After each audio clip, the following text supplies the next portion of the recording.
kemudian diambil lagi oleh Rusia, sempat dikasih oleh Rusia zaman Soviet ke Ukraina, kemudian sekarang diambil lagi oleh Rusia. Itu juga dulu mayoritas Muslim dulunya, tapi karena konflik politik dan sebagainya sehingga kemudian terusir dari wilayah Crimea. Sekarang menjadi Republik Crimea di bawah Federasi Rusia. Nah, kalau negara bagian ini, negara bagian yang menggunakan identitas republik ini, itu otomatis dia adalah republik ya. Dalam teori ilmu negara, republik diartikan republik, artinya pemerintahan rakyat. Maka presiden negara republik ini dipilih oleh rakyat. Tapi disahkannya oleh presiden federal, yaitu Presiden Putin. Nah, kalau kita lihat ada 6 kantong Islam ini, maka kemudian republik-republik ini didasarkan pada kultur masyarakatnya. Contohnya Republik Tatarstan yang beribu kota di Kazan, itu rata-rata sukunya suku Tatar. Kemudian Dagestan juga sama, suku Deges, kemudian Ingus juga sama, Bashkortostan suku Baskir, kemudian Republik Chechnya yang Bapak Ibu kenal sering dengar itu sukunya suku Chechen, dan Kabardino juga suku daripada Kabardin dan Balkarian. Itu model-model republik. Nah, apa hubungannya dengan pernikahan diaspora kita? Jadi masing-masing republik ini, karena kita fokusnya kepada pernikahan Muslim di Rusia, maka kita melihatnya dalam 6 kantong ini, kantong-kantong Islam ini. Bagaimana kemudian mereka mengadopsi undang-undang pernikahan di Rusia yang dibuat oleh Duma atau parlemen di pusat, kemudian mereka adopsi untuk kemudian diadaptasi untuk kemudian bisa hidup di masing-masing wilayah negara bagian. Nah, ini kalau kita lihat, saya cantumkan di sini ada beberapa tokoh-tokoh Islam di Rusia yang punya pengaruh besar. Ini di buku saya ambil dari buku 100 tokoh penting ya di Rusia. Nah, kalau Bapak Ibu mungkin kenalnya nomor 3 nih, Habib Nurmagomedov. Betul itu. Kenal ya? Kenal. Sangat sekali. Nah, ada Mufti Rusia, kemudian ada Presiden Tatarstan Rustam Minikhanov, ada juga Presiden Chechnya yang sering dilihat pergi ke haji dan menghajikan warga negaranya tanpa biaya misalnya. Itu Presiden Chechnya, tapi dia adalah sebenarnya mirip dengan gubernur jenderal di Amerika Serikat atau gubernur di Indonesia. Cuma bedanya otonomi penuh yang diberikan oleh pemerintah Rusia. Nah, kalau Rusia sendiri antara presiden sekarang ini, Presiden Putin yang sudah 4 periode menjadi presiden walaupun dengan pola konstitusi yang rigid ya, itu punya hubungan yang sangat erat dengan umat Islam. Bahkan peresmian masjid terbesar sendiri, masjid di kota Moskow, masjid kota Moskow yang baru yaitu perbaikan ya, namanya Masjid Katedral, itu diresmikan oleh Presiden Putin dengan mengundang Presiden Turki dan juga Presiden Palestina. Ya. Dan beliau sering mengungkapkan pidatonya ketika di depan umat Islam dengan menggunakan dalil Al-Quran. Itu luar biasanya. Jadi mirip dengan Soekarno kalau pidato di PBB pakai dalil Al-Quran. Sekarang cari pemimpin yang berani menggunakan dalil Al-Quran ketika berpidato di depan umat. Non-Muslim diantaranya adalah Putin ya. Tapi wallahu alam, semoga beliau Islam ya. Nah, bagaimana politik hukum Federasi Rusia dalam hal pernikahan warga negaranya, khususnya umat Islam ya? Ini di backgroundnya Masjid Ulsarif di Kazan ya. Ini masjid yang masuk dalam buku jaminan daripada UNESCO ya. Jadi dia termasuk warisan dunia. Karena dia dikelilingi di kota Kazan dari Moskow sekitar 12 jam naik kereta atau 1 jam naik pesawat. Anggap dari Jakarta dengan Semarang lah begitu ya. Jadi negara bagian itu Republik Tatarstan ya. Tapi itu masyarakatnya mayoritas Muslim di sana. Di mana-mana masjid, Tapi luar biasa dampak daripada komunisme sehingga banyak orang yang Islam KTP juga di sana. Begitu. Jadi dampaknya besar emangnya. Nah, bagaimana politik hukumnya? Tadi saya bilang membuat undang-undang pemerintah pusat membuat undang-undang sebagai payung dan memberikan kebebasan kepada masing-masing negara bagian untuk melaksanakan tradisinya. Jadi republik ada presiden negara bagian atau republik tadi yang punya kultur yang khusus tadi 22 republik tadi, mereka punya presiden, ada juga yang punya kepala republik namanya, itu memberikan kebijakan, nanti dia akan melihat kultur masyarakatnya. Masyarakatnya mayoritas Muslim, maka kemudian undang-undang tadi sebagai undang-undang pernikahan umum itu kemudian disesuaikan dengan kondisi. Kalau kalau oblas kepala daerahnya sama gubernur sama dia. Oblas atau daerah.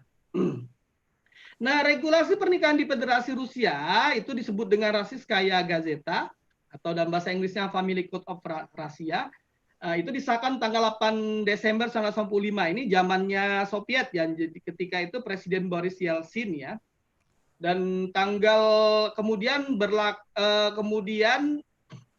oh enggak, 1985 itu masih sudah Rusia, maaf, 1991 bubar Sovietnya ya.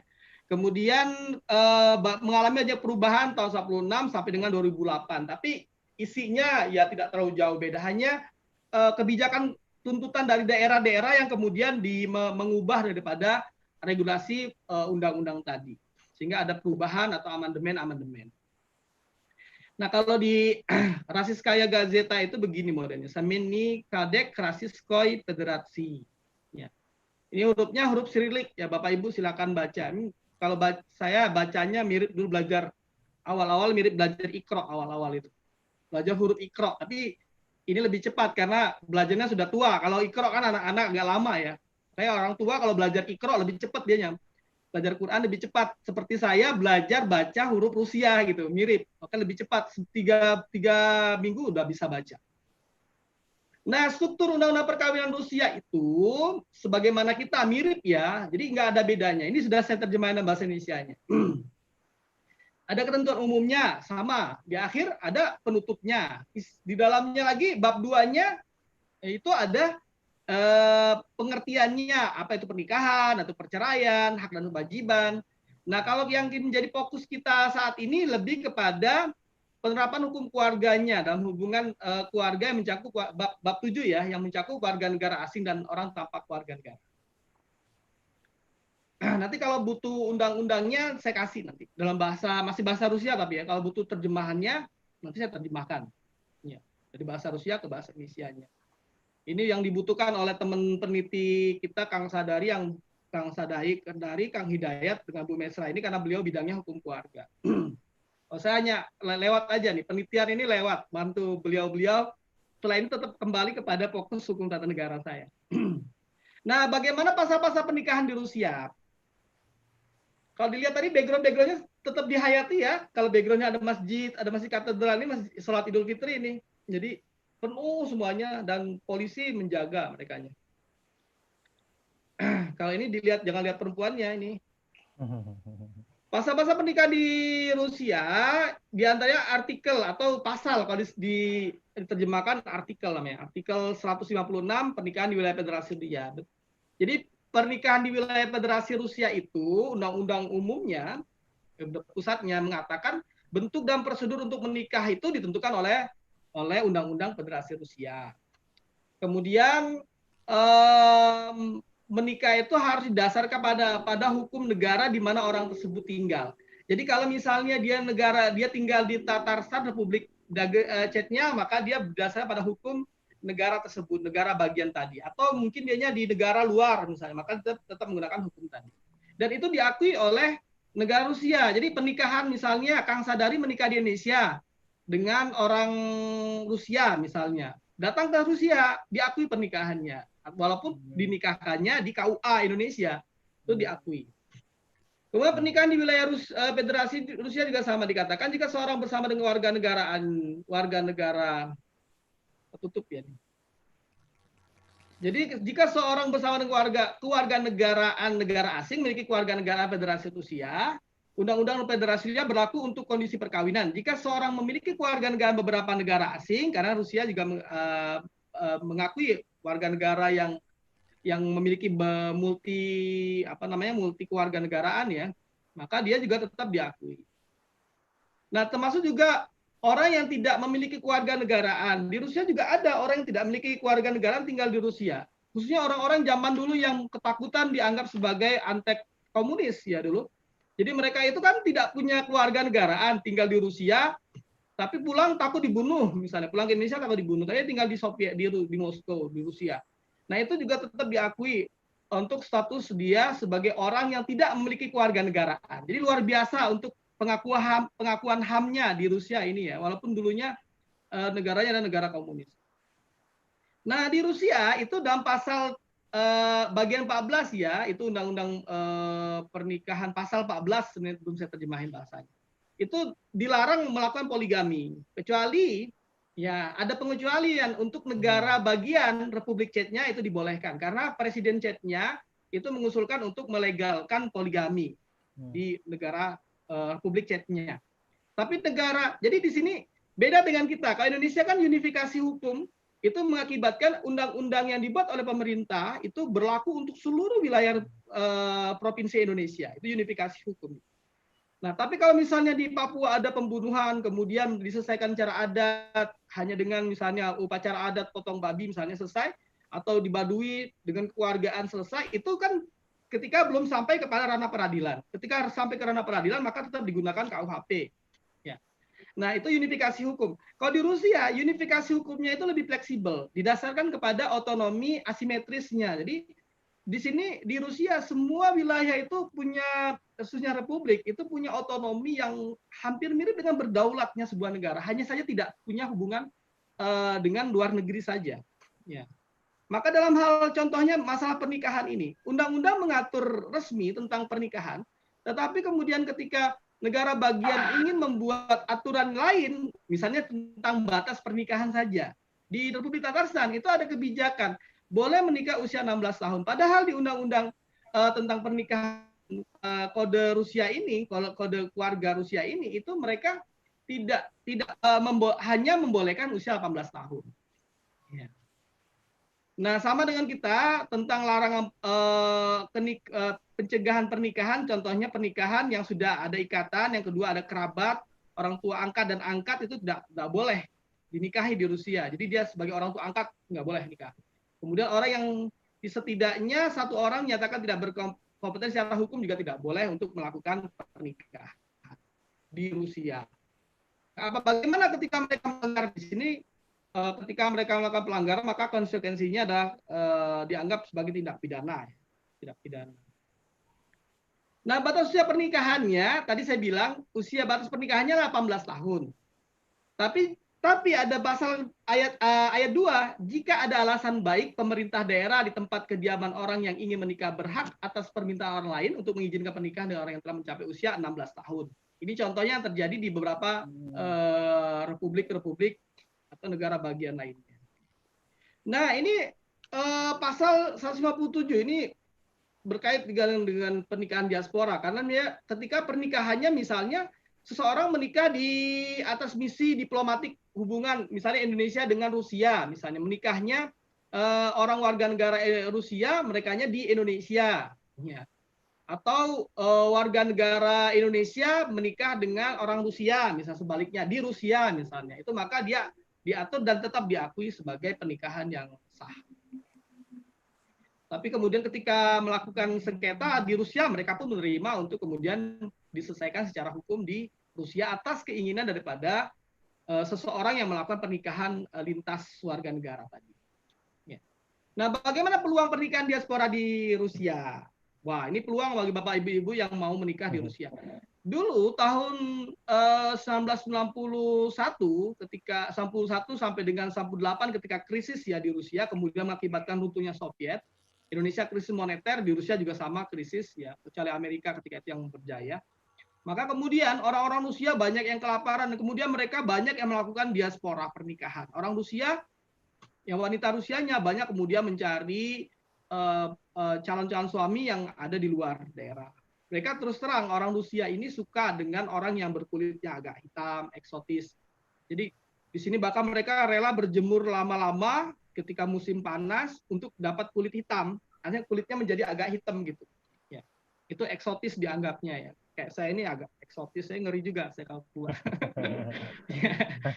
Tapi ya mereka ya maklum aja, tergantung kitanya karena mereka lebih privasi dibandingkan orang Indonesia. Di sini orang Rusia walaupun seks bebas tapi mereka tidak berani untuk mengganggu orang lain ya, misalnya menggoda, itu nggak berani karena mereka menganggap itu sebagai tindak etika dan pelanggaran norma begitu ya, kecuali kalau sudah pacaran atau sudah suami istri mungkin tidak. Nah, wanita dan lelaki Rusia itu lebih suka menikah dengan orang asing. Jadi kalau Bapak Ibu pergi ke Moskow itu banyak kita dapatkan di jalanan itu ada orang wanita cantik dengan orang hitam ya, bukan Beauty and the Beast, bukan, tapi memang begitu polanya. Saya kadang lihat lama gitu orang Afrika ya, bukannya, tapi kalau kita orang Indonesia cenderungnya kalau orang-orang hitam itu jelek ya, jadi ngelihatnya kok bisa ya orang cantik begitu dapatnya orang di sebelahnya gelap gitu, dan mereka mesra gitu peluk-peluk ya, gitu begitu kita ngelihatnya ya, itu modelnya seperti itu. Jadi mereka lebih suka, bahkan dilansir itu ada beberapa website yang dia melakukan perjodohan secara online. Jadi dan mereka lebih suka kepada orang-orang asing. Nah, ini contoh pernikahan diaspora. Pernikahan diaspora misalnya yang terjadi antara sultan yang ada di Malaysia, sultan di apa namanya, negara bagian apa lupa saya namanya. Ini lupa saya tulis ini. Nah, ini beliau menikah dengan seorang wanita, Diana Petra, itu adalah orang Rusia. Ini contohnya. Kalau pernikahan diaspora lainnya ada di Rusia, teman-teman ya yang muslim ya, dia rata-rata warga negara Indonesia menikah dengan orang Rusia, pilihnya adalah sukunya suku-suku yang muslim juga. Contohnya suku Tatar atau Cencen atau Dagestan dan sebagainya. Ya. Kalau yang bukan muslim ada juga di sini yang menikah diaspora ya, tapi dia nikahnya juga dengan sama agamanya. Kebetulan agamanya Katolik, nikahnya dengan orang Kristen juga Katolik juga. Ya. Jadi itu Bapak Ibu contohnya nanti untuk detail dan sebagainya untuk masalah wawancara kepada pelaku diaspora itu nanti tugasnya Kang Sadari dan tim untuk datang ke Rusia, nanti saya tugasnya menjemput aja, nanti wawancara kepada mereka. Bagaimana pernikahan diaspora? Bisa ditiru tidak? Nah, itu tugasnya Kang Sadari ini, moderator kita hari ini. Ya, untuk kemudian nantinya menindaklanjuti bagaimana pernikahan. Nah, ini gedung di Kazan, Bapak-bapak, Ibu-ibu, ini tidak cuma figura ya. Gedung ini adalah khusus di Republik Tatarstan untuk melakukan pernikahan. Bahkan kadang jadi candaan juga bagi orang-orang yang datang ke orang Indonesia yang datang ke Rusia, khususnya di kota Kazan, mereka mengunjungi gedung mangkok ini. Bahkan katanya, oh ayo nikah sana, kata nikah, poligami gitu modelnya. Jadi jadi ketika ke sana datang ke penghulunya, nanti kemudian bawa calon nikah, dinikahkan. Mazhab yang digunakan mereka ada mazhab Hanafi ya, yang karena membolehkan untuk nikah tanpa wali. Ketika walinya memang jauh dari tempat, maka dibolehkan untuk menikah dengan wali. Mungkin itu Bapak-bapak, Ibu-ibu, pemaparan singkat saya untuk pendahuluan. Nanti diskusi kita berlanjut. Saya yakin Bapak-bapak, Ibu-ibu banyak yang tahu. Sini ada Bang Indra juga yang pasti lebih tahu tentang bagaimana pernikahan diaspora. Saya juga tidak berpengalaman tentang pernikahan diaspora karena saya bukan pelakunya. Ya. Saya juga belum berpengalaman, baru mau akan. Enggak. Ya itu saja dari saya. Silakan. Terima kasih. Assalamualaikum warahmatullahi wabarakatuh. Waalaikumsalam warahmatullahi wabarakatuh. Baik, terima kasih Kang Nur Rahim yang sudah memaparkan ya tentang diskusi pada kesempatan kali ini. Baik teman-teman, mungkin ada yang sudah penasaran ini untuk mempertanyakan atau memberikan kritikan atau masukan, silakan dipersilakan. Langsung saja. Siapa dulu nih? Silakan. Bang Indra, nambahkan Bang Indra pengalamannya. Bang Indra ini beliau juga di Rusia, ambil S3 di Rusia, tapi negara bagian jauh dari saya di Altai. Oh ya, baik, Altai, silakan Bang Indra. Diberikan kesempatan ini. Ilmunya biar berbagi kita. Baik, Assalamualaikum warahmatullahi wabarakatuh. Waalaikumsalam warahmatullahi wabarakatuh. Dari Pak Rohim tadi sebenarnya hampir semuanya memang benar demikian keadaannya di Rusia. Rusia itu 1/8 dari dunia saking kebesarnya. Setelah pecah, kalau sebelum pecah lebih besar lagi, punya 11 bentuk waktu. Indonesia cuma 3, saking jauhnya. Saya tinggal di daerah Tomsk, namanya Siberia. Itu lumayan jauh dari Moskow. Kalau naik kereta sekitar 3 hari. Wah, Tapi itu belum paling jauh. Itu paling tengah-tengah lah, paling dekat. Ada kalau Vladivostok bisa 7 hari naik Trans Siberia, naik kereta. Begitu jauh dan begitu luasnya. Jadi begitu etniknya, ada kampung Yahudi, ada kampung Muslim, kayak di Cechnya itu memang bermazhab Syafi'i gitu, yang Muslimnya atau Chaliti.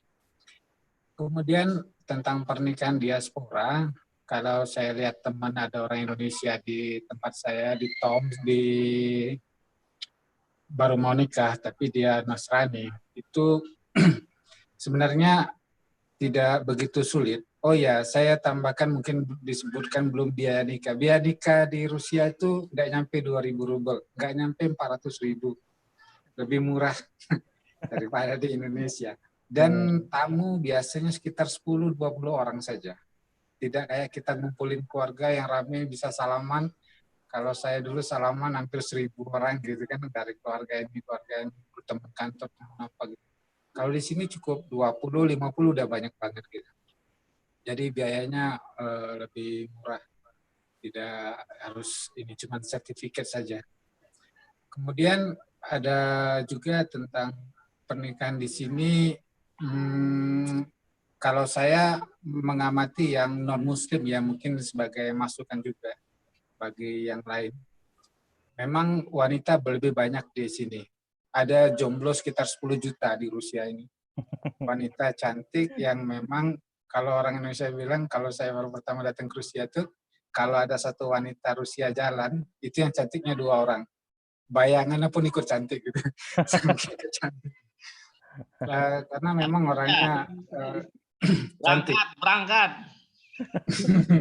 sabar. Jadi mana tinggi-tinggi orang. Saya kan kecil, cuma 163 gitu. Tadi orang kecil. Kalau saya lihat di kampus, saya juga supervisi yang namanya profesor, ada berapa ngajar-ngajar di kelas. Siswanya lebih tinggi dari kita. Kemudian pernikahan dari mereka itu rata-rata kayak seperti, oh ya saya kasih tahu dulu, rata-rata anak muda sekarang di Rusia ini ateis, non-muslim, non agama. Jadi itu dilegalkan. Jadi tidak bisa bertanya agamamu apa, di KTP nggak ada, di paspor nggak ada, semuanya gitu. Jadi itu privacy banget. Kemudian kalau nikah sejenis perjanjian, dia ke church nggak mungkin juga, ke gereja, ke masjid juga nggak. Jadi ada perjanjian di kantor catatan sipil kayak gitu. Jadi kalau perceraian cuma namanya pembatalan perjanjian perkawinan. Jadi itu sistemnya. Jadi karena orang Rusia ini rata-rata bekerja, wanitanya mandiri karena dia sulit cari laki-laki gitu ya. Jadi kalau ada laki-laki kulit gelap kayak Bang Rohim, saya laku keras gitu ya. Mantap, Pak. Ya, apalagi ada orang Afrika, orang hitam gitu ya. Orang hitam itu termasuk idola di sini ya, banyak mau teman orang. Di samping mereka pengen belajar bahasa Inggris, dan kalau di daerah selain Moskow dan Saint Petersburg, tidak banyak orang bisa berbahasa Inggris. Saya tidak bisa bahasa Rusia, tapi berbahasa Inggris terus. Tapi orang tidak bisa. Ada teman saya orang India, laku banget gitu ya. Wah, orang ini hitam di tempat kita nggak laku nih. Di sini banyak sekali orang yang mau dengan dia gitu. Jadi dia suka, kan orang kulit hitam. Kayak di Afrika itu kan cuma 2 warna kulitnya. Satu hitam dan satunya hitam sekali gitu kan. Terus semuanya laku gitu. Nah, kemudian tadi biayanya sekitar di bawah 1.800 rubel untuk administrasi ngambil sertifikat perjanjian pernikahan itu. Sekitar 380.000 rupiah untuk pernikahan. Dan kemudian tidak bisa poligami. Nah, di sini tidak ada istilah poligami ya, kalau yang ateis gitu. Kalau memang tidak, ya makanya mereka bercerai biasanya. Banyak orang-orang bercerai. Dan di sini kalau juga punya anak tanpa suami dan biasa, agak kaget juga ada teman saya katanya anak saya ada satu katanya. Suaminya saya belum pernah menikah, bujur buning, belum pernah menikah gitu ya. Tapi itulah culture orang berbeda. Kalau di Siberia rata-rata ortodok Kristen ortodok gitu ya. Nah kemudian tentang pernikahan diaspora juga perlu saya tambahkan di sini ada beberapa ketentuan juga selain tidak boleh berpoligami tadi, tidak boleh menikah 2 kali. Misalnya kita pernah menikah di Indonesia dan mau menikah lagi. Nah, kalau di daerah Siberia itu tidak diperkenankan. Karena misalnya kalau kita kan di paspor ditulis ya di KTP juga tulis kawin, tidak kawin atau belum kawin. Nah, kalau di sini kan tidak ditulis gitu ya, zenat atau apa, istri itu tidak termasuk suami juga. Nah, jadi kita tidak bisa menikah sekali lagi, kecuali di daerah yang disebutkan oleh Pak Rohim tadi, di 6 republik. Di Rusia ini ada 14 republik, sekitar 45 provinsi tingkat oblast, karena besarnya wilayah gitu. Tapi ada juga region yang tanpa daerah, misalnya kayak Siberia itu region, tapi tidak ada daerahnya gitu. Hanya daerah tapi tidak ada pemerintahannya gitu. Dan etnisnya banyak gitu. Kemudian kalau kita menikah rata-rata di sini kehidupannya ditanggung bersama gitu. Tidak seperti Indonesia tanggung jawab suami untuk membiayai kehidupan istri dan anak. Di sini sharing saja. Bayar rumah boleh istri, boleh suami, kemudian bayar air panas dan air ledeng juga bayar kuartira, bayar apartemen bisa sharing bagi-bagi gitu. Jadi seperti itu. Jadi beda dengan kita semuanya tanggung jawab suami meskipun seluruh uang di istri gitu kan. Jadi ini persoalan juga sebenarnya. Tapi kalau di sana enggak, duit suami ya duit suami, duit istri ya duit istri. Kalau kita kan enggak, duit istri ya duit istri, duit suami ya duit istri juga gitu. Nah ini jadi masalah juga sebenarnya. Tapi kalau di Rusia seperti itu. Ada komitmen dari awal. Kemudian mereka rata-rata hidup bersama dulu, kadang baru menikah. Nah, kalau yang saya bicara non muslim dan non agama ya, banyak yang ateis gitu ya. Kadang tinggal serumah, kalau cocok sudah punya anak baru menikah, dan itu lazim biasa. Bahkan di usia 18 tahun sudah bisa sewa rumah sendiri, dan banyak teman-teman kuliah juga teman-teman di SMA itu pindah tinggal dengan pacarnya gitu, dan itu sah saja dan biasa di sini gitu ya.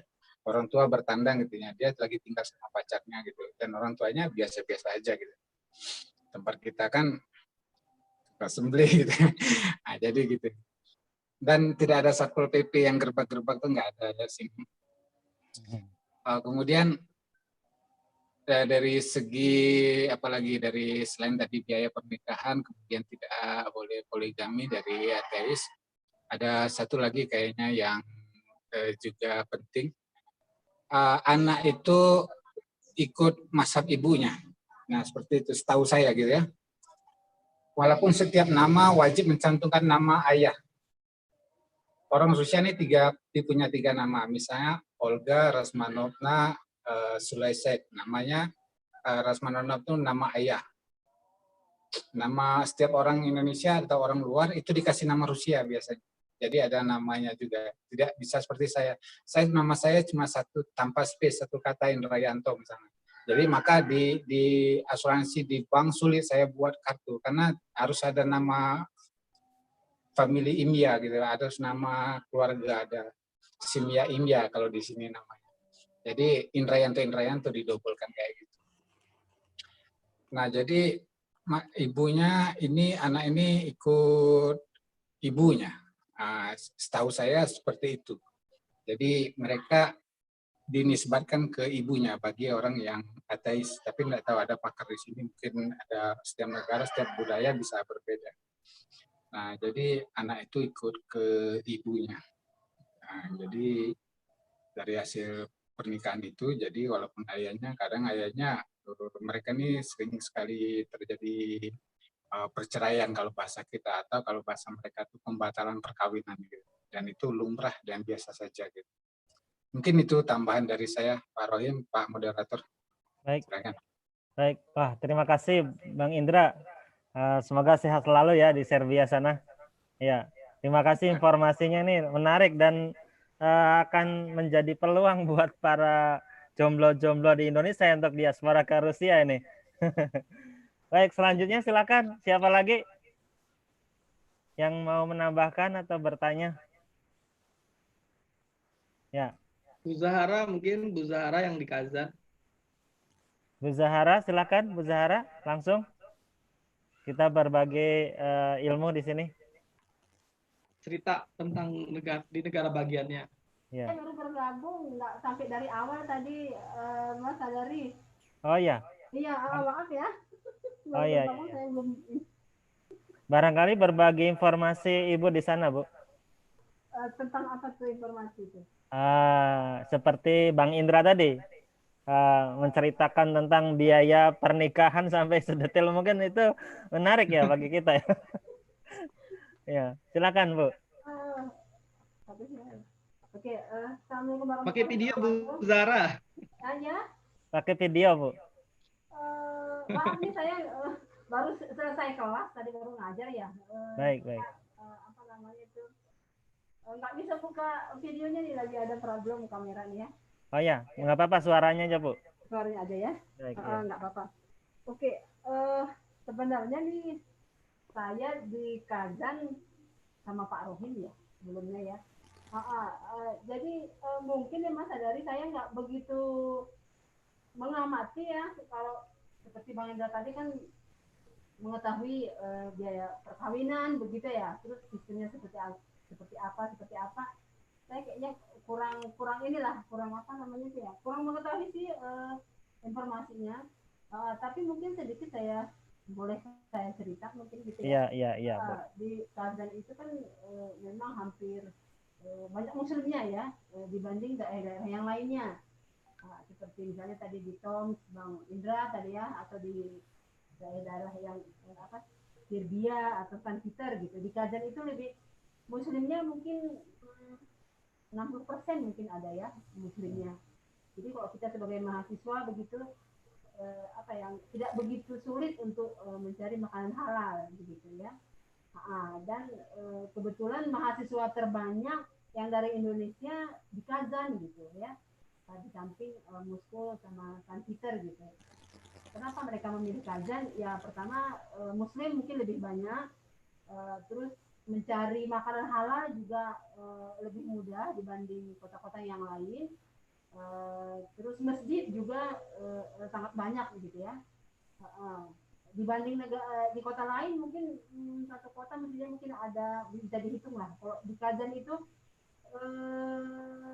lebih banyak, dan kalau kita mau zuhur, mau di jalan atau mau di apa ya, gampang untuk mencari masjid gitu ya.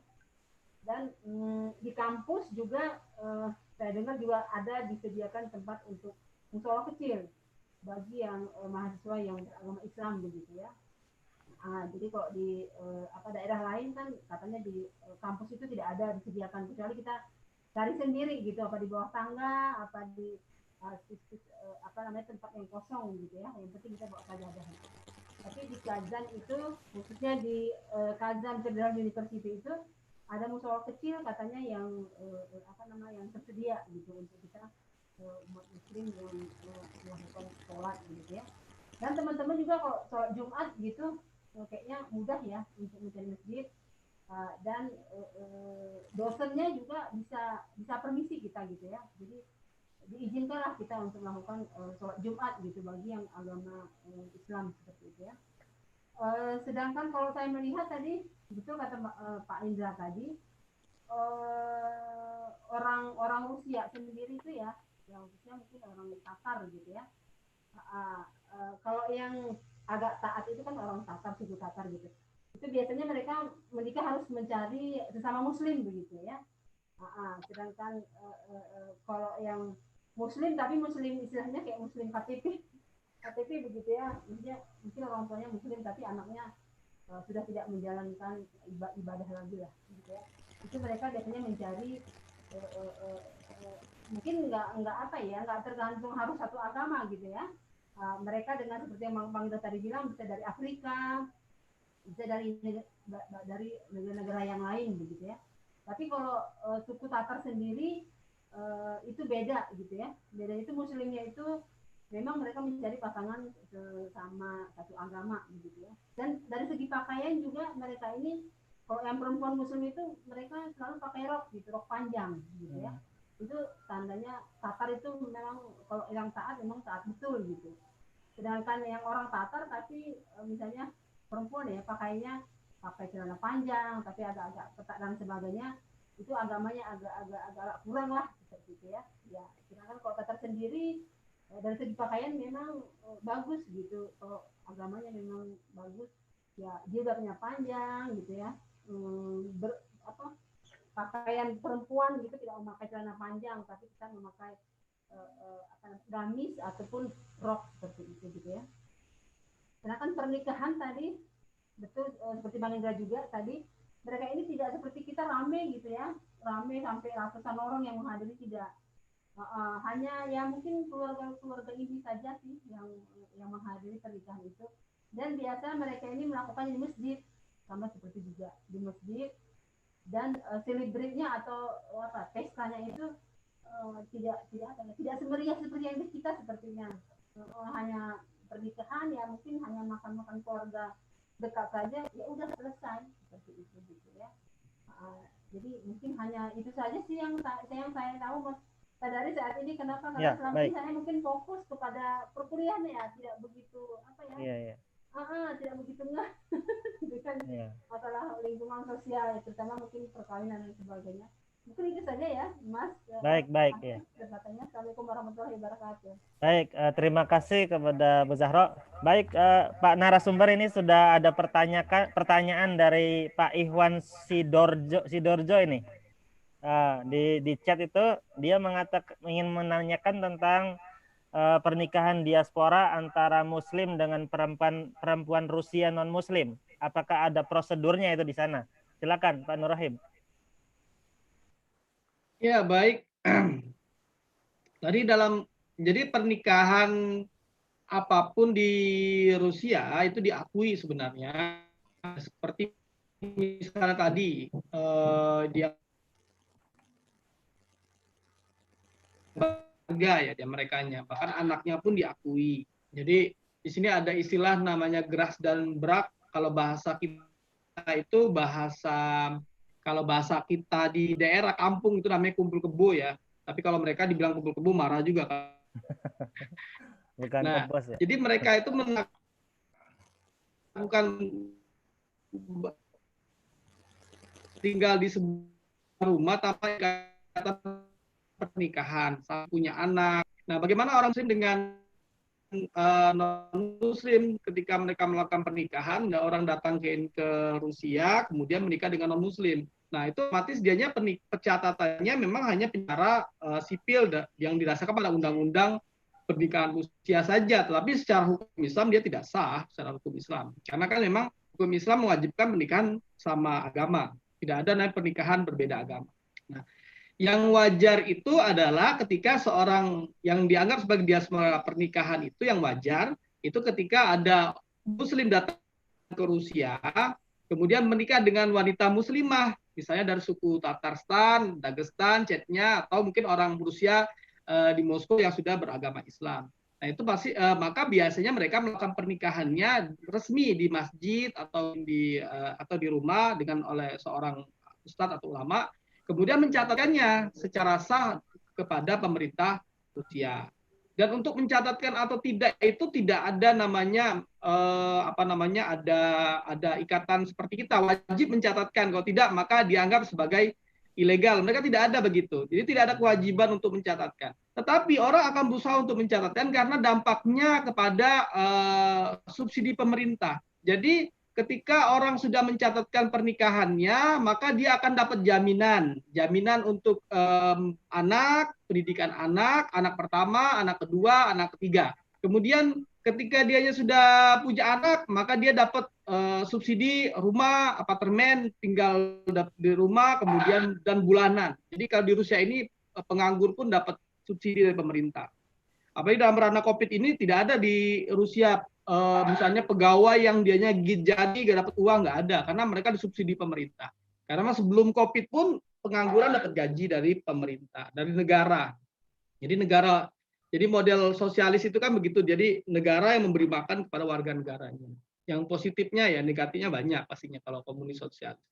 Nah itu jadi mereka akan berupaya untuk menikah secara resmi dan dicatatkan di negara mereka sebagai satu keluarga, dan otomatis konsekuensinya mereka tidak bisa menikah lagi dengan atau berpoligami. Cuma satu, jatah untuk subsidi dari negara cuma satu saja untuk anaknya sebagainya seperti itu.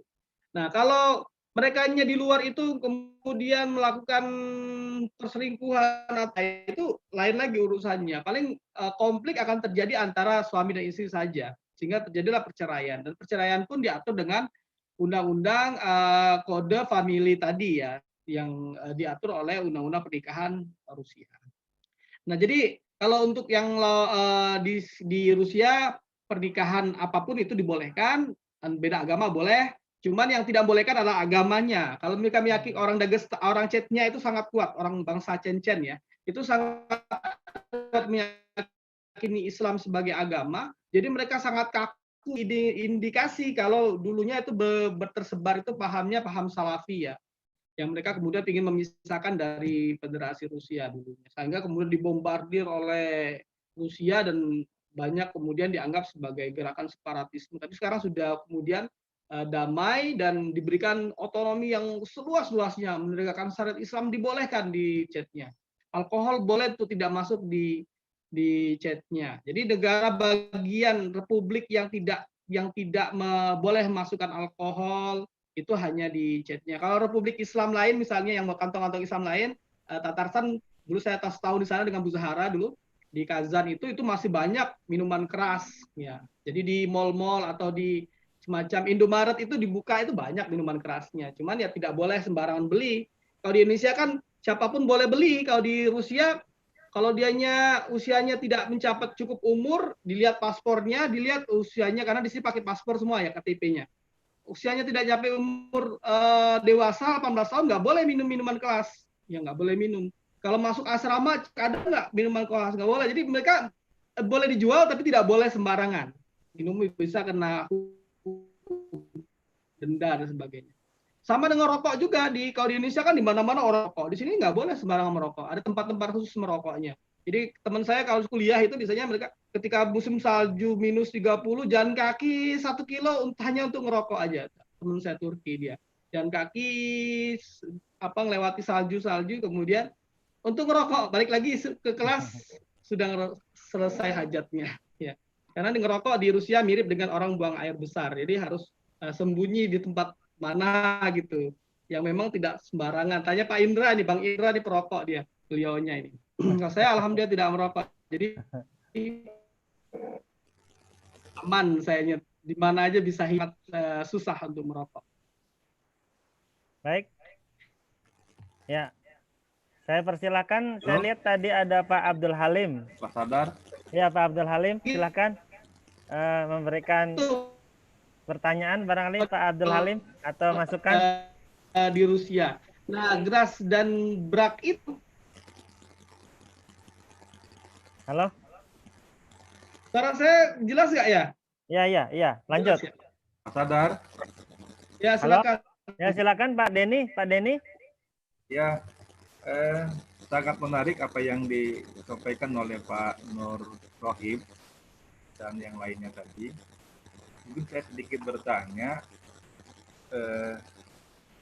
tadi disampaikan kenapa wanita Rusia itu lebih suka lelaki kulit hitam gitu kan. Sepertinya ada penelitian nih, Sad. Ya. Kenapa kan begitu? Ya. Nanti kalau kita ke sana nggak laku lagi. Itu yang pertama. Yang kedua, hubungan Putin dengan negara bagian Islam yang 6 tadi sepertinya harmonis gitu ya. Iya.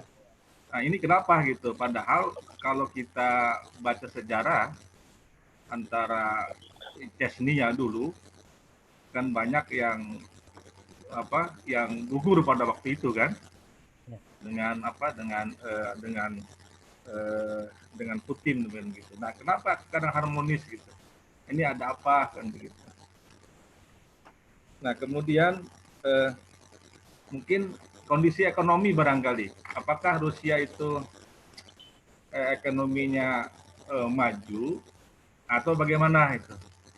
Itu Ya. barangkali Ustaz, 3 itu. Baik. Terima Baik. kasih. Baik, Kang Nur Rahim silakan dijawab pertanyaan pertama dulu itu, menarik itu. Kenapa kulit putih, kulit hitam ini menjadi pilihan utama dari wanita Rusia itu? Yang nanti lanjut yang kedua dan ketiga, silakan. Ada 3 pertanyaan. Sebenarnya saya jawab ya, sebenarnya kalau dikatakan pilihan utama itu tidak juga. Suara saya jelas ya Kang ya, tadi soalnya sinyalnya kurang bagus. Ya. Jelas, Jadi kalau kurang jelas komen aja. Jelas. Baik. Lanjut. Jadi sebenarnya tidak juga dianggap pilihan utama, tidak juga.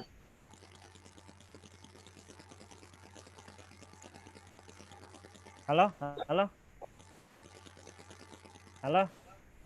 Suaranya?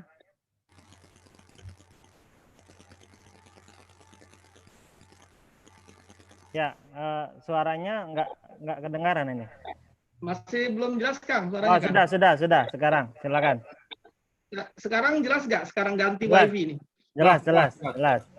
Oh, WiFi jelas, alhamdulillah. Baik. Ya, WiFi-nya jadi ada 2, WiFi HP saya dengan WiFi kampus. Ya. Ya. Nah, jadi sebenarnya saya ulang lagi Kang Denny Wahyudin. Jadi memang di Rusia kulit yang gelap itu bukan berarti prioritas utama, bukan. Mereka lebih kepada keyakinan kalau orang di luar daripada Rusia itu lebih setia dibandingkan dengan orang Rusia. Karena memang di sini ada kecenderungan mereka itu laki-lakinya ya sini setelah saya diskusi dengan orang-orang Rusia ya di sini. Itu mereka kalau melihat orang laki-lakinya itu lebih banyak tanggung jawabnya perempuannya dibandingkan dengan laki-lakinya. Saya nggak tahu kalau di Indonesia itu suku apa itu yang begitu. Jadi ada suku yang lebih banyak dominasi perempuannya dibandingkan dengan laki-lakinya.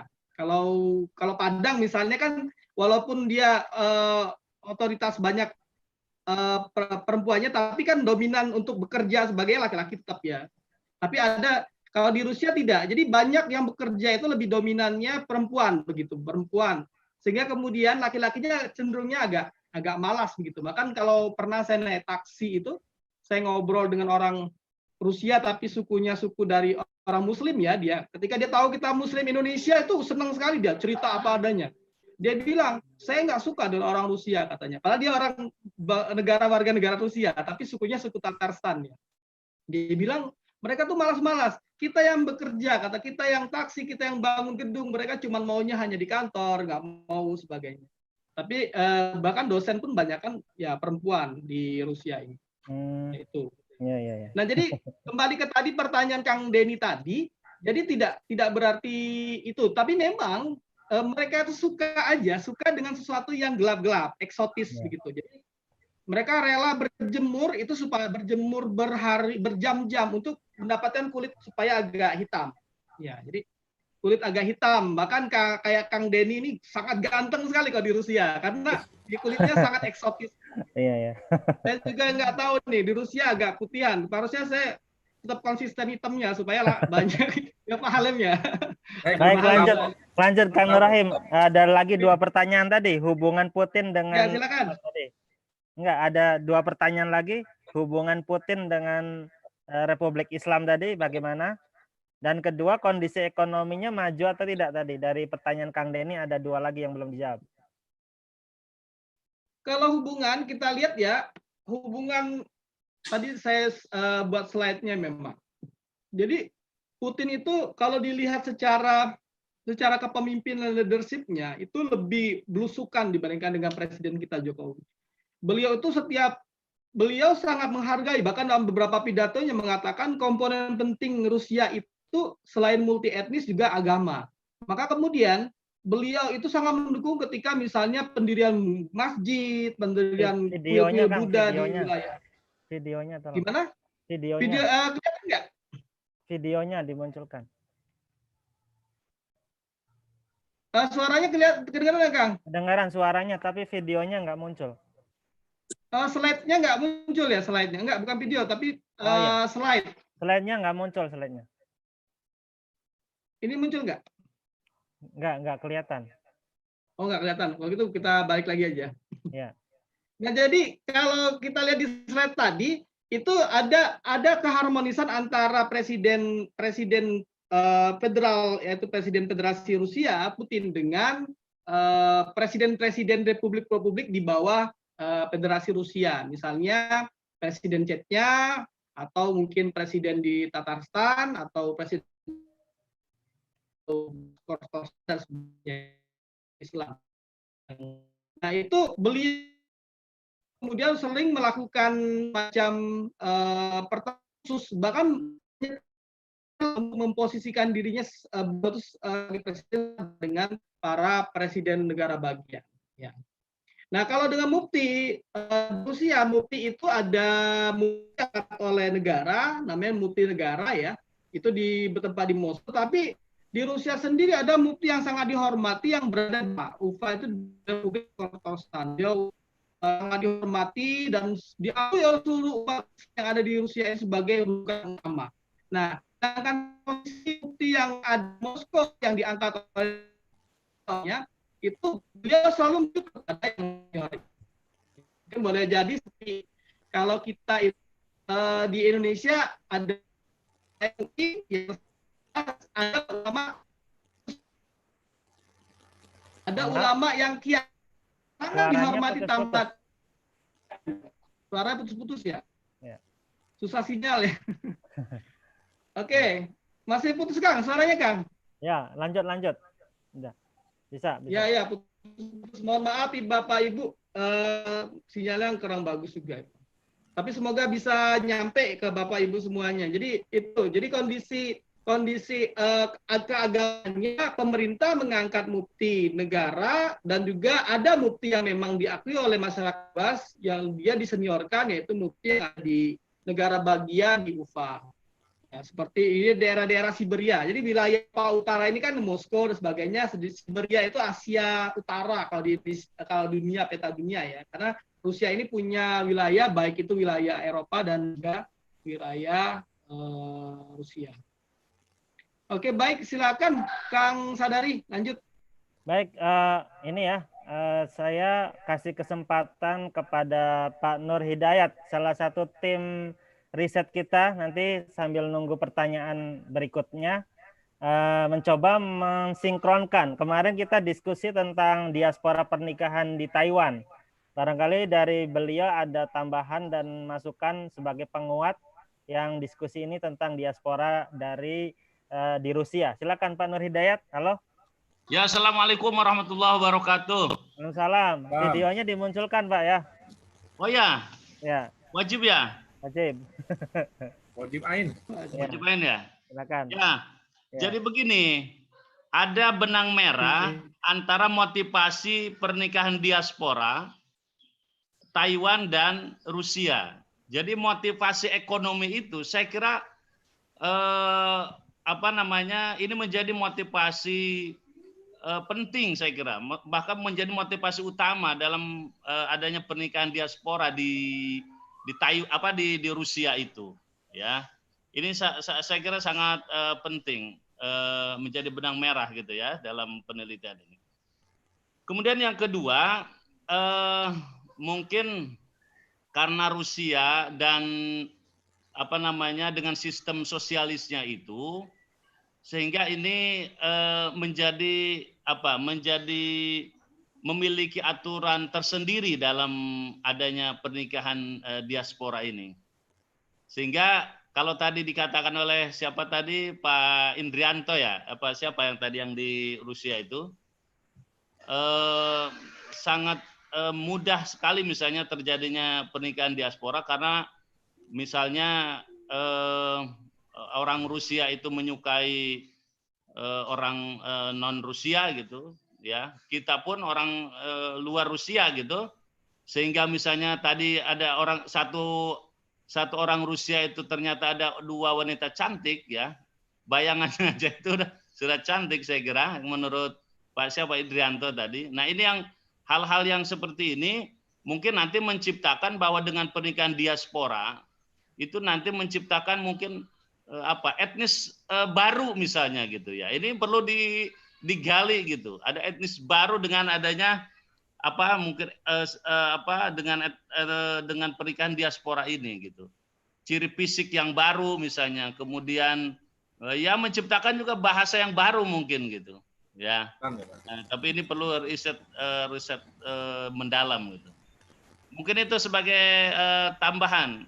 Baik, ya, Pak Sadari, dan kita sudah tidak sabar untuk berangkat ke Rusia ini. Iya, ya, tadi terdengar berangkat katanya gitu.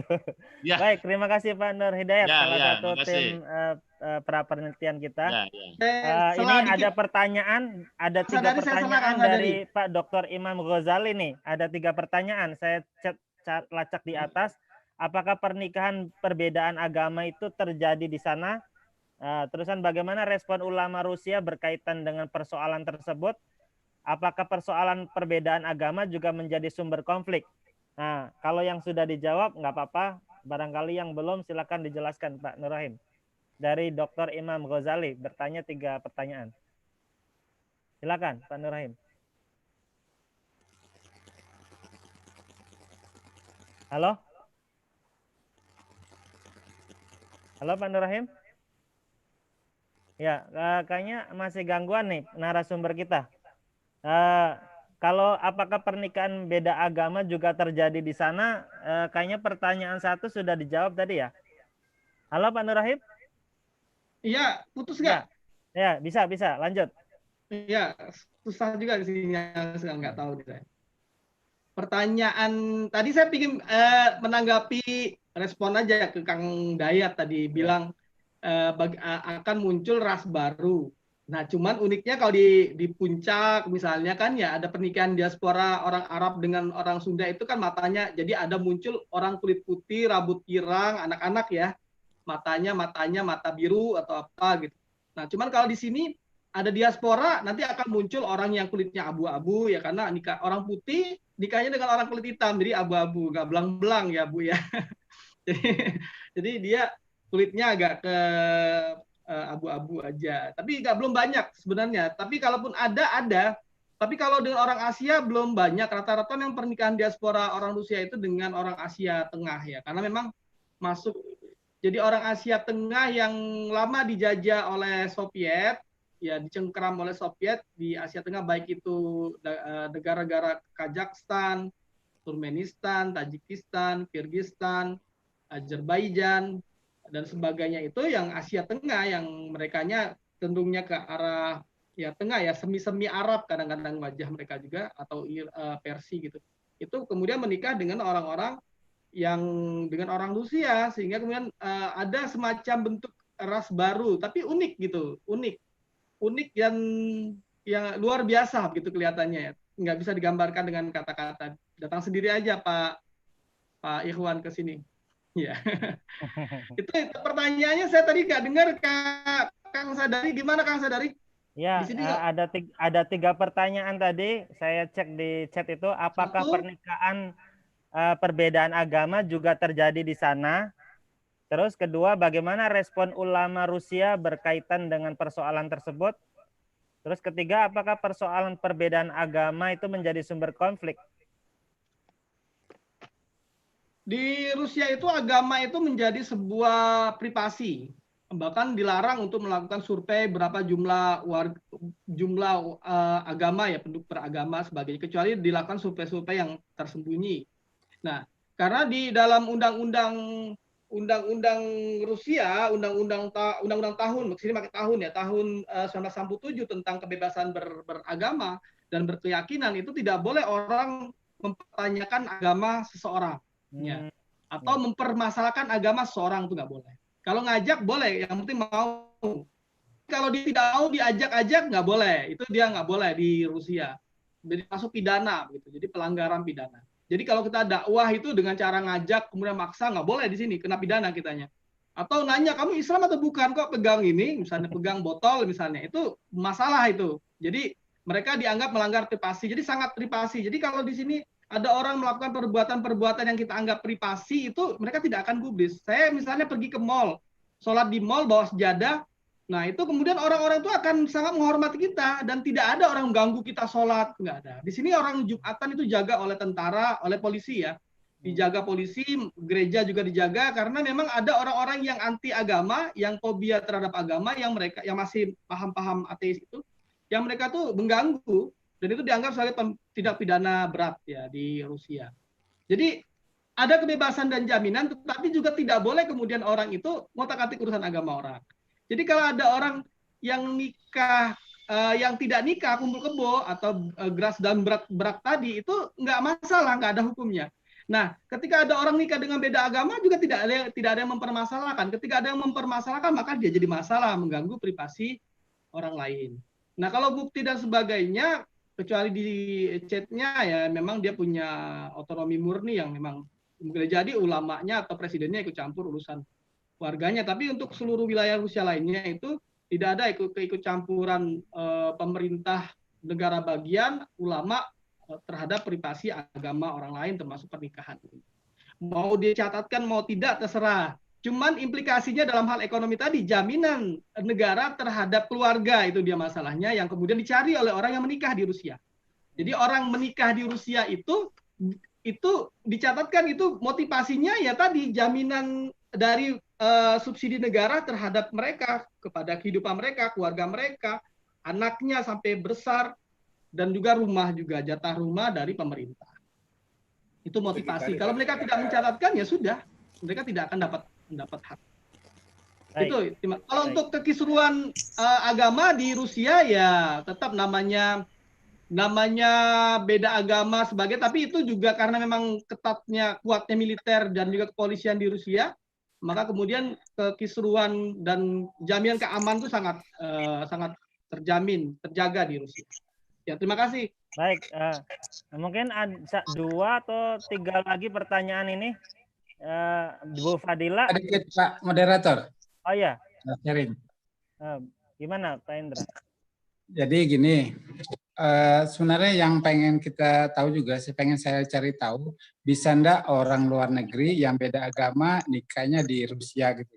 Karena di Indonesia kan nggak bisa. Banyak nih artis-artis atau apa orang Indonesia tuh kalau mau nikah beda agama dia keluar negeri dulu dapat surat nikah baru balik ke Indonesia, nanti disetarakan surat nikahnya diakui karena pernah nikah di luar negeri. Nah, setahu saya di Rusia kalau tentang hal ini perlu, saya belum tahu banyak, tapi prediksi saya bisa karena pernikahannya di catatan sipil. Misalnya kalau di Rusia gitu ya, saya belum tahu persis. Tapi kalau pengalaman waktu saya tinggal di Finland tempo hari di Finlandia di Helsinki ada orang Indonesia yang datang numpang tempat teman kita juga. Kemudian alamat di sana dia pergi pencatatan perkawinan beda agama. Setelah 2 minggu dapat surat itu keluar, dia pulang ke Indonesia dan diakui surat nikahnya. Cuma di Rusia saya belum tahu, terutama di daerah saya Siberia ini belum tahu. Tapi itu nanti akan kita bagus untuk kita cari tahu. Kemudian tentang pernikahan poligami, saya pernah saya pengen bantu juga jawab. Kalau di daerah Chechnya di Grozny, di ibu kota Chechen itu, dia boleh menikah 1, 2, atau 3, atau 4. Gitu. Tapi memang ada yang dijamin oleh negara, memang hanya satu anak. Karena di sini melahirkan itu dapat biaya dari negara, dikasih uang. Misalnya melahirkan 1, dapat melahirkan yang kedua lebih besar, yang ketiga lebih besar. Mereka kurang orang. Dengan wilayah 72 juta kilometer persegi ini, penduduknya cuma 176 juta. Jadi nggak begitu banyak, dia butuh orang. Cuman walaupun setiap tahun hampir 2.000 orang lebih jadi warga negara, tapi yang dari selatan, mereka sebagian orang selatan. Maksud saya orang selatan itu orang Tantan, pecahan Rusia, Tajikistan, Uzbekistan, Turkmenistan, Ukraina, dan segala macam jadi warga Rusia. Nah, kemudian nyelentik tadi yang kenapa di sini lebih suka orang berkulit gelap, tidak harus dari Afrika. Di sini ada image orang memang foreign student atau orang asing itu berduit atau lebih kaya. Kok bisa keluar negeri dia kaya. Mereka tuh mimpi juga pengen keluar negeri segala macam. Makanya saya pernah tawarkan kampus di Indonesia untuk kerjasama. Mereka nih pengen banget, bahkan dengan biaya sendiri, tapi kalau ada call visanya, mereka mau datang ke Indonesia. Misalnya ada orang Rusia yang belajar bahasa Inggris dan mereka mampu, jadi bisa sharing di fakultas bahasa Inggris dan segala macam. Dan itu mereka untuk nambah gradasi kita, dan juga mereka juga setuju sejenis kunjungan singkat short visit yang 1 bulan atau 3 bulan. Nah, kemudian mereka ini suka pertama dengan orang kulit gelap tadi, di samping menganggap foreign itu orang asing itu agak berduit, bukan yang dari selatan ya, orang Rusia juga mereka menganggap orang Tajikistan, Uzbekistan, Turkmenistan itu orang Rusia juga, tapi mereka tuh mereka ke Rusia tanpa visa juga, cukup paspor. Jadi di Rusia ini ada 2 paspor, KTP-nya itu disebut paspor juga, satu paspor untuk dalam negeri, yang kedua paspor keluar negeri. Jadi setiap warga negara 2 punya paspor. Yang kalau kita KTP sama paspor berbeda. Kalau dia 2 juga, satu KTP paspor satu luar negeri. Nah kemudian kalau dengan pernikahan, ada orang pernah saya ketemu orang beda agama, dia agama Kristen, orang ini dari Afrika, dari Sentral Afrika, Afrika Tengah, Louis teman saya di Altai, dia menikah dengan orang Rusia, yang orang Rusia dari orang Altai. Nah, orang Rusia ini tidak beragama, katakan ateis, tapi dia bisa menikah di sini. Tapi tidak dengan di church, tidak di gereja, tapi karena pernikahan tercatat di catatan sipil juga. Makanya saya berprediksi bisa orang Indonesia yang orang-orang negara lain yang di negara yang tidak boleh pernikahan beda agama, kayak di tempat kita kan nggak bisa tuh pernikahan beda agama.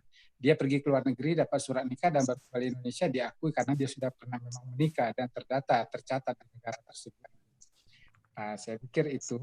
Kemudian ya seperti tunjangan-tunjangan tadi dan tentang persepsi laki-laki, karena memang lebih banyak laki-lakinya banyak. Ya. Baik, Bang Indra. Ya. Terima kasih Bang Indra sudah memberikan masukan. Pak Abdul Halim, barangkali mau ngasih masukan, silakan. Baik, assalamualaikum. Assalamualaikum warahmatullahi wabarakatuh. Dengar nggak nih Pak Rohimnya ini kayaknya kulit Pak Rohim sudah mulai memutih itu. Iya Pak, nggak laku lagi ya Pak udah. Tapi nggak beku kan? Iya. Baik. Enggak. Nah ini menarik ini saya ngikutinya. Pertama ini kan ada proyek besar ya dari teman-teman untuk penelitian tentang perkawinan diaspora ya. Iya. Nah tentu mungkin tadi tertarik saya tentang motif ya. Tentu nanti motif ini tentu tadi ada menyebut ekonomi, mungkin juga faktor ada agama, atau mungkin juga faktor mencari keamanan kan misalnya seperti itu.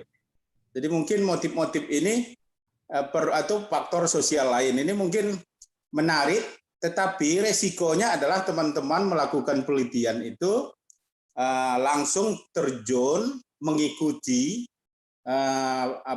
praktik-praktik perkawinan diaspora ini. Nah, perkawinan diaspora ini. Nah, saya kira-kira dari segi jumlah kuantitas jumlah teman-teman yang diaspora ini bisa dipetakan menjadi beberapa karakter. Itu bisa mungkin kita dekati dengan cara pendekatan hukum.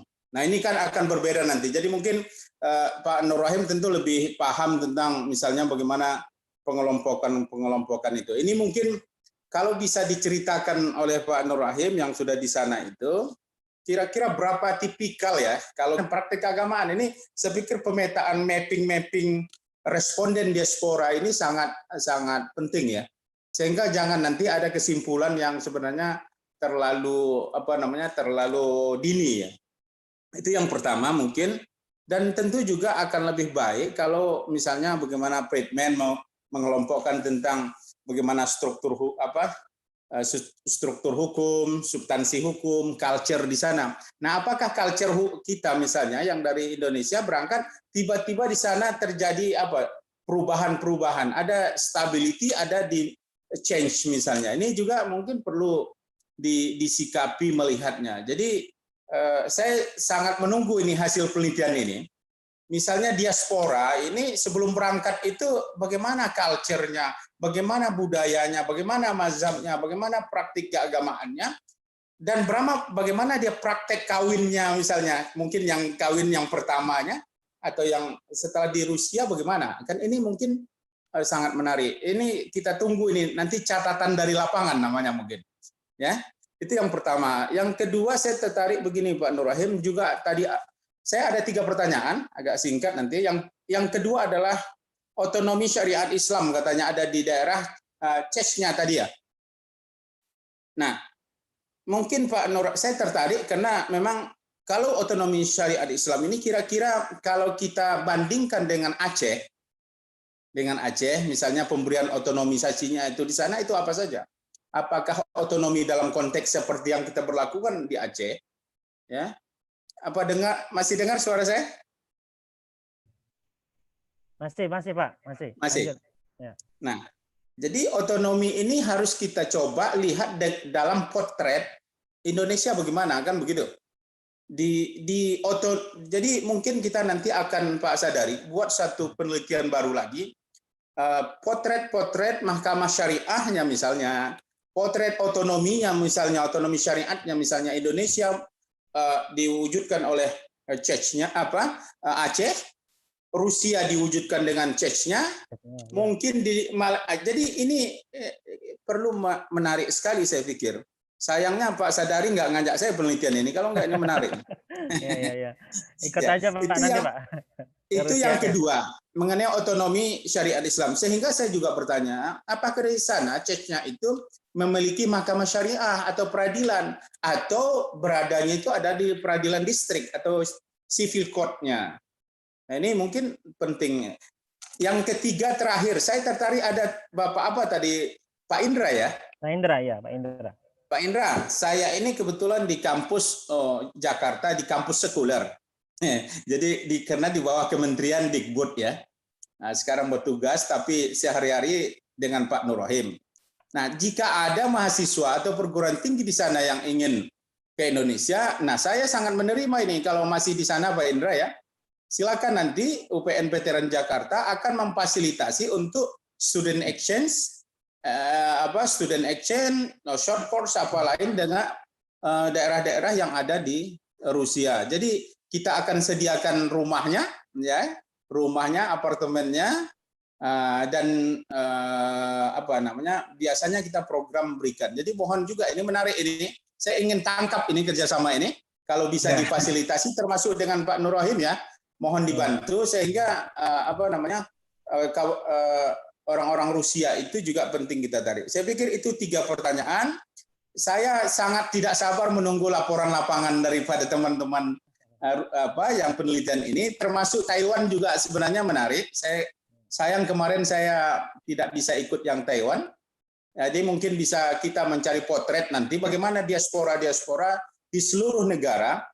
Apakah mungkin juga berbeda diaspora yang ada di Mesir? Ini kan lain agama, lain Arab Saudi dan lain-lain. Ini saya pikir proyek ke depan sangat prestisius dan besar sekali. Terima kasih Pak Nur Rohim. Semoga Pak Nur Rohim sabar, tabah menerima cobaan yang jauh ini. Ya, baik. Terima kasih Pak Abdul Halim. Banyak zikir kan begitu ya. Tapi tetap produktif dalam menulis jurnal maupun penelitian. Terima kasih. Assalamualaikum warahmatullahi wabarakatuh. Assalamualaikum warahmatullahi wabarakatuh. Terima kasih Pak Abdul Halim. Sepertinya Pak Abdul Halim ini bukan bertanya tapi memberikan masukan ya kan. Memberikan ide-ide dan ruang-ruang buat kita nanti ke depan dalam meneliti. Terima kasih, itu bekal yang luar biasa. Ini waktunya kita cuma diberi waktu 2 jam kan ya.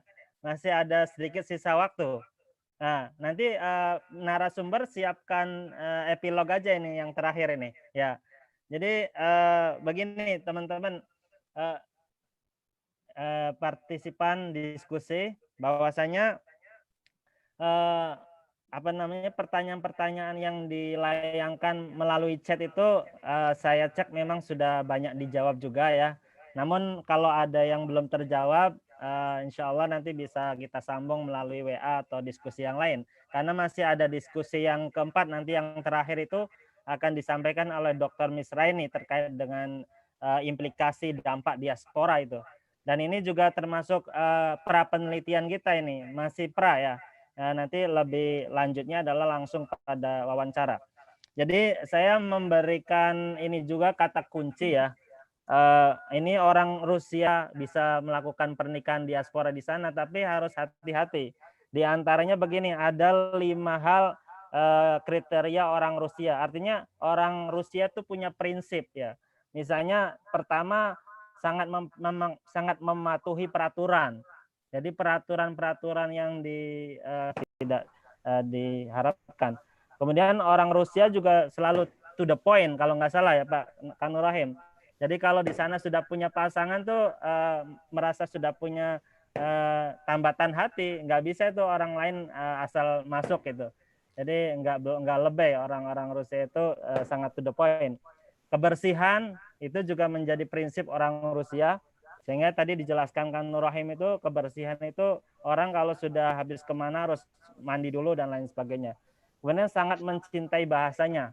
Yang saya dengar dari Kang Nur Rahim adalah tadi nasionalisme bahasanya itu sangat luar biasa. Jadi kalau film-film itu harus di-dubbing dulu ya. Film-film yang dari luar negeri itu ingin ditampilkan di Rusia itu harus diterjemahkan dulu ke dalam bahasa Rusia. Karena bahasa Rusia menjadi bahasa yang sangat dicintai oleh warganya. Dan yang terakhir sebagai tambahan itu benar atau tidak benar atau salah ini perlu dibuktikan. Kalau orang Rusia juga suka dengan orang Indonesia nih. Nah, ini perlu dibuktikan. Terbukti atau tidak kita lihat berdasarkan survei nanti ya. Jadi mohon maaf karena waktu terbatas ya. Mungkin kata kunci dari diskusi kita itu memang tadi saya sangat mengena sekali ya. Kesetiaan itu dimanapun itu akan dicari oleh siapapun ya. Itu demi sebuah kebahagiaan. Tetapi tadi nanti menjadi diskusi yang terus-menerus, poligami itu menjadi kotak Pandora itu ya. Ini di Rusia juga ada, walaupun tadi di Chechnya itu membolehkan daerahnya atau wali kotanya membolehkan poligami dan dibolehkan oleh presidennya dan lain sebagainya misalnya. Ini apakah menjadi kotak Pandora? Jadi kotak Pandora ini termasuk akan menjadi masalah yang terus menjadi masalah baru atau bagaimana? Ini sebenarnya perlu ada semacam survei penelitian atau antisipasi. Kalau selama ini kan keyakinannya bahwasanya poligami itu menjadi solusi di sana. Karena memang tadi ada 10 juta wanita tidak punya pasangan begitu. Sehingga dibolehkan itu juga tidak semuanya Rusia tapi hanya di daerah-daerah tertentu. Karena faktor demografi yang minim, artinya kekurangan dari pihak laki-laki. Jadi apakah itu menjadi kotak Pandora ketika poligami dibolehkan ya? Nah, baik itu yang menjadi diskusi kita untuk mengakhiri acara ini. Silakan Kang Nur Rahim, narasumber memberikan epilog terakhirnya nih sebelum acara ini ditutup ya. Ya, silakan. Ya. Baik, terima kasih moderator. Suara saya nggak putus ya tapi ya. Ya, bagus ya suaranya. Yang terhormat Pak Dr. Abdullah Halim, ya senior saya, mentor saya. Beliau sekarang dekan di UPN, tapi hatinya tetap di Fakultas Syariah dan Hukum UIN Syarifiyatullah Jakarta. Ya, beliau sempat bertetanggaan dengan saya di Prodi dulu waktu di Fakultas Syariah. Jadi tempatnya yang paling rajin kantor Pak ya. Pagi-pagi sudah ada beliaunya mesti sampai malam. Halo, Kang Nur Rahim. Oh, nanti ya? Iya, ayo lanjut. Suaranya putus. Saya nggak tahu teman-teman nanti ya, sinyalnya nggak bagus berarti. Iya. Saya ulangi lagi. Jadi kita di Rusia nanti penelitiannya memang putus masih Kang ya? Lanjut enggak? Bagus. Bagus, ya, bagus. Penelitiannya nanti diadakan tahun 2021 dengan didanai oleh Kementerian Agama. Target output kita adalah jurnal terindeks Scopus Q1 atau Q2 atas nama pemimpin penelitian kita yaitu Bu Dr. Mesra ini. Semoga bisa digunakan untuk guru besar beliau. Tetapi kita pra penelitiannya ini di tahun 2020 ini sebenarnya hanya mukadimah masing-masing daripada bagian. Kalau Kang Dayat kemarin bahasnya tentang motif pernikahan di Taiwan itu bagaimana. Kalau saya karena mau orang hukum HTN, saya lebih kepada politik hukumnya saja. Nah, jadi ini bisa kemudian ke Pak Halim kan punya gerbong sendiri di UPN. Misalnya mau bareng nih mengadakan penelitian, tapi didanai oleh universitasnya atau oleh fakultasnya, misalnya di UPN sana. Jadi nanti dalam objek yang berbeda, tapi bareng-bareng berangkatnya ke sini, nggak capek jemputnya. Jadi sekalian jemput Kang Sadari, Kang Dayat, kemudian Bu Mesra ini sekalian dengan Pak Halim dengan timnya, misalnya 2 orang atau 3 orang. Nah, kalau untuk model kerjasama memang kita sudah punya niatan. Biasanya banyak para dekan yang datang ke Rusia itu mengadakan kerjasama. Cuma orang Rusia itu tadi yang dikatakan oleh Kang Sadari, mereka tuh punya komitmen. Jadi kalau mau kerjasama itu jangan hanya di atas kertas. Kalau student exchange atau lecture exchange itu benar-benar tukaran. Jadi mereka menanyakan kapan berangkat mahasiswa kami ke kampus Anda, gitu dipertanyakan. Tapi ternyata yang kampus kerjasama hanya kerjasama di atas kertas saja untuk nambah akreditasi kampus. Tapi realisasinya tidak berani. Nah kalau misalnya Pak Halim bisa di UPN, bagus sekali ini misalnya kita buat kerjasama di sini, kemudian nanti mahasiswa UPN Fakultas dikirim ke sini, kemudian dari sini begitu. Jadi itu untuk meningkatkan akreditasi. Putus suara saya Pak Halim ya. Nah itu yang penting. Kemudian pertanyaan-pertanyaan motif dan sebagainya itu yang nanti kita akan jadikan sebagai penelitian. Tapi yang pasti itu ada di antara motif orang melakukan diaspora, di antaranya adalah karena faktor memperbaiki keturunan. Itu Pak Halim ya. Dengar Pak Halim ya. Tapi itu terselubung. Yang pasti itu adalah pernikahan motifnya adalah karena memang cinta ya pastinya. Mereka sesama agama, rata-rata sama agama. Yang teman kita yang di Moskow ini nikah, dia orang Katolik, nikahnya dengan orang Kristen yang agamanya juga Katolik, ya kuat taat. Ada yang Muslim nikah dengan orang Rusia, orang Indonesia, dia memang dia sama dia dengan orang Muslim Rusia juga yang taat juga. Jadi itu untuk kemudian keyakinan. Memang biasanya orang itu ketika di suatu tempat yang minoritas semakin kuat keagamaannya. Jadi kita di sini kan minoritas, di banyak orang-orang yang tidak beragama Islam, tapi kita semakin berupaya mana yang halal, mana yang tidak, mana yang boleh, mana tidak, itu lebih secret kitanya. Sangat rigid sekali dalam hal ini. Kemudian kalau tadi yang Bang Indra menambahkan tadi, Bang Indra beliau kuliah di Siberia, daerah Republik Altai ya. Itu banyak yang datang ke artis yang ke luar negeri untuk menikahkan, melegalkan pernikahannya. Nah di Rusia itu jaminannya tadi yang di pasal 157 tadi yang mengatakan pernikahan orang asing di Rusia kemudian atas dasar persetujuan daripada kedutaannya itu dianggap sah. Jadi dapat buku nikah, misalnya sama-sama orang asing, dianya orang Indonesia dengan orang Afrika datang ke Indonesia nikah di Rusia dan minta peresmian di Rusia, itu bisa diakui. Ya, dia tanpa melihat agama apapun, karena catatan sipil itu dia tidak melihat latar belakang agama.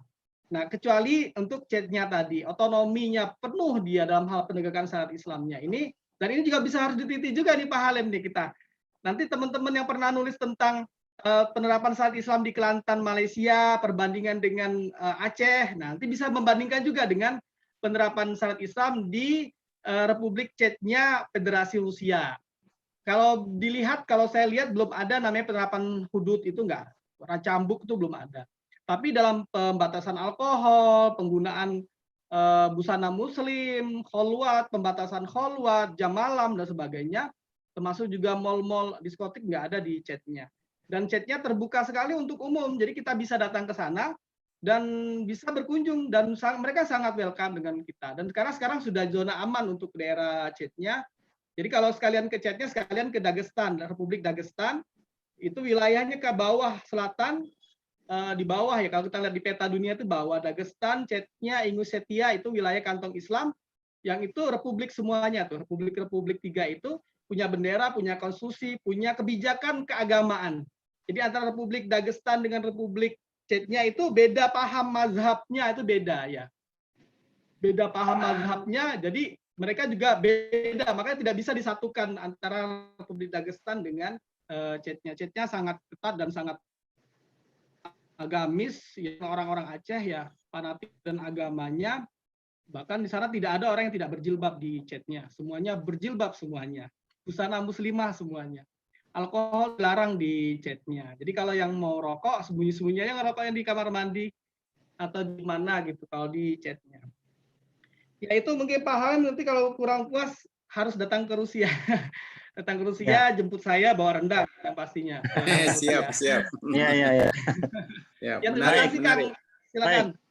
Oke, Oke. terima kasih Itu Kang saja Nur dari Rahim. saya, closing statement. Terima kasih atas perhatian Bapak Ibu semuanya. Ketika Bapak Ibu tidak merasa puas dengan pemaparan saya mohon maaf karena memang saya bukan ahli dalam hukum keluarga ini. Yang ahlinya mentor kita itu ada Pak Halim di sini ya. Beliau pakar hukum keluarga dengan Bu Mesra ini. Pak Sadari juga bidang hukum, doktornya hukum keluarga. Kalau saya bidangnya memang spesialisnya hukum tata negara. Tapi kalau ditanya tentang Rusia ya setidaknya saya harus tahu karena tuntutan tadi ya, tuntutan keadaan dan kondisi yang kita tinggal di sini. Itu Baik, saja. Mohon maaf apabila Bapak Ibu ingin melakukan kerjasama penelitian nantinya bareng kita berangkat bisa untuk kemudian mengajukan penelitian di kampus masing-masing atau di instansi masing-masing untuk kemudian bareng-bareng nanti kitanya meneliti di Rusia pada bulan April 2021. Semoga COVID-19 berakhir. Wabillahi taufiq wal hidayah. Assalamualaikum warahmatullahi wabarakatuh. baik. Waalaikumsalam warahmatullahi wabarakatuh. Alhamdulillah acara diskusi yang ketiga ini sudah selesai ya. Sudah diberikan statement terakhir oleh narasumber. Ada informasi bahwasanya nanti hari Selasa ke depan tanggal 30 Juni itu adalah diskusi kita yang keempat, yang terakhir. Nah, ini akan disampaikan oleh ketua tim peneliti kita ya, yaitu yang terhormat Dr. Misreni SHMAG, salah satu ketua prodi di hukum keluarga di UIN Jakarta. Dengan waktu dan gelombang yang sama, semoga teman-teman bisa berpartisipasi aktif. Itu saja yang bisa disampaikan saya sebagai moderator. Mohon maaf bila ada kesalahan atau khilaf dalam menyampaikan susunan acaranya. Terima kasih atas segala partisipan dari para peserta. Insya Allah nanti untuk sertifikat yang penting sudah mengisi ini ya, Google Form ya. Nanti sertifikat akan disampaikan melalui email. Dari saya sekian. Wallahu muwaffiq ila aqwamit thoriq. Wassalamualaikum warahmatullahi wabarakatuh. Waalaikumsalam. Waalaikumsalam warahmatullahi wabarakatuh. Ya. Terima kasih Semangat. semuanya. Selamat siang. Ya, Selamat sore, di sini Kang. sore Pak. Oh iya, selamat Tapi sore. di sana Mbak itu Rini. ada nikah mut'ah nggak Pak di sana itu?